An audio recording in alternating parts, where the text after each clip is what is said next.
is presently located was officially declared a public park in 1875. Prior to that, the area, which was once extended through to the Ramada Belize City Princess, would have been used as an airstrip, training ground for the military, as well as a race course. With the creation of Princess Margaret Drive and several privatizations in the area, in 1997 the open space was dubbed the B.T.L Park. But in the past 3 years, the park has been transformed by the City Council. Today, the Council, in collaboration with the Belize Tourism Board, the National Institute of Culture and History, and CARILED, launched a public exhibition with 14 panel displays to add to the experience for visitors of the park. It was an exciting journey to develop a space that's more than just a plot of land. So that when you come to this space, we want it to be an experience in community, a mini city, as you will. And so after the first major renovation and the launch last Valentine's Day, we are keeping focus, thinking about ways that we could enhance the space. So that in partnership with the National Institute of Culture and History, specifically the liaison with Mr. Encalada, who is a former classmate of mine, and Mr. Kokom, we brought together this idea of telling a story of what went on in this place, so that members of our community, particularly our young people, can experience this in a new and enlightening way. One of the things that we really discovered a lot of information about was the landing of Charles Lindbergh, and that being a very pivotal point in gaining the settlement then of Belize international recognition. Niche, through the Institute of Social and Cultural Research, was even more excited, as it means that the history of Belize is made more accessible to students, teachers, tour guides, tourists, and those who access the park.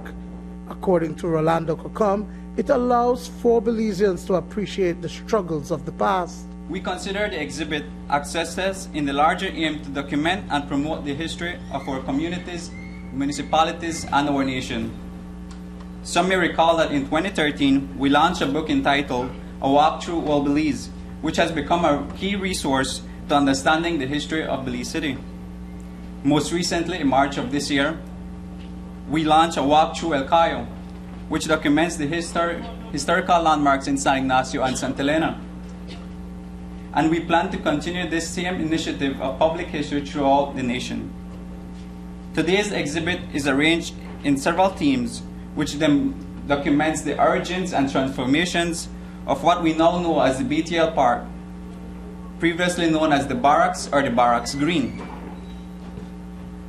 Through the various themes, the exhibit describes the multiple functions of the park as a training and sporting ground, airstrip, horse race track, recreational space, and public beach. It will tell the story of this space and all the people who made it meaningful over the years. Not just Charles Lindbergh, but the many Belizeans and the many people in our history who sojourned here and made this a place that was very, very important to the settlement of Belize, to Belize Town, and then now to Belize City.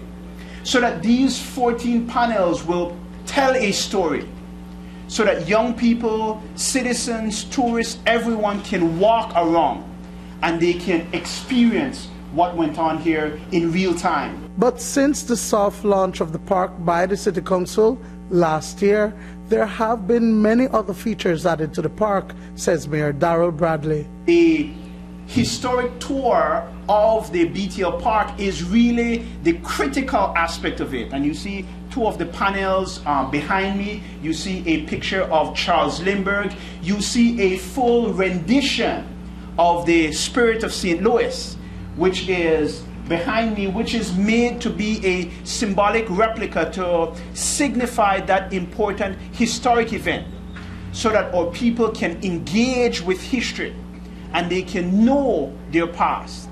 But there are other things that we are launching today, which comes as a result of several focus groups that we have had and comments that we've had with people who engage with this space. One of the things that people have commented about is the fact that during the day it's very hot.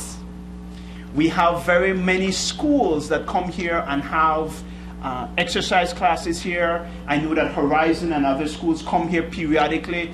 During Child Stimulation Month, a lot of activities were held in here. So one of the things that we're doing, you will see that we have opened up 6 palapas near to the beach area to give people shade during the day so that it is not only an evening or nighttime activity for the benefit of members of our community. We also planted 7 flamboyant trees, and we are going to symbolically plant a mahogany tree in this park, which has been donated by the Audubon Society, because we're trying to make the park a learning environment. Dwayne Moody for News 5.